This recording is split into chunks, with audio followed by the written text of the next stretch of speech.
শোনো না, আমাকে কিছু টাকা দাও, আমি একটু পার্লারে যাব। সরি, আমার কাছে তো এখন কোনো টাকা নেই। তুমি দেবে না? ঠিক আছে, তাহলে আমি মায়ের কাছ থেকে নিয়ে নিচ্ছি। মা আমাকে কোনো টাকা পয়সা দেয় না, আর তোমাকে দেবে? আর যদি দেয় তো? যদি দেয় ঠিক আছে, নাও গিয়ে দেখি। ঠিক আছে, আসো দেখবে। মা, আমি আপনার ছেলের কাছে টাকা চাইলাম পার্লারে যাব বলে, আপনার ছেলে আমাকে টাকা দিল না। আপনি টাকা দিন না।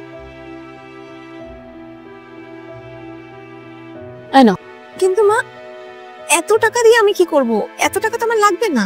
আচ্ছা রাখো, তোমার পরে কাজে লাগবে।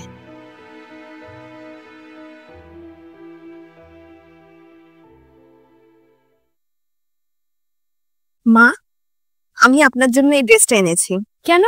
আমার জন্য আবার এসব আনতে গেলে কেন? কালকে বাড়িতে একটা পুজো আর অনেক লোকজন আসবে।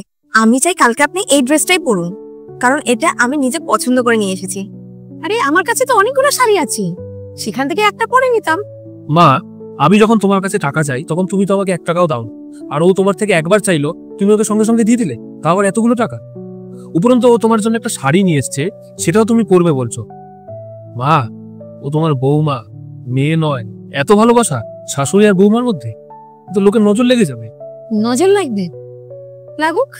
তবে একটা কথা জানিস, ও যদি নিজের মা ভাবতে পারে আমাকে, আমি কেন ওকে নিজের মেয়ে ভাববো না? এরকম সম্পর্ক যদি প্রত্যেকটা শাশুড়ি বৌমার মধ্যে হতো, তাহলে কতই না ভালো হতো।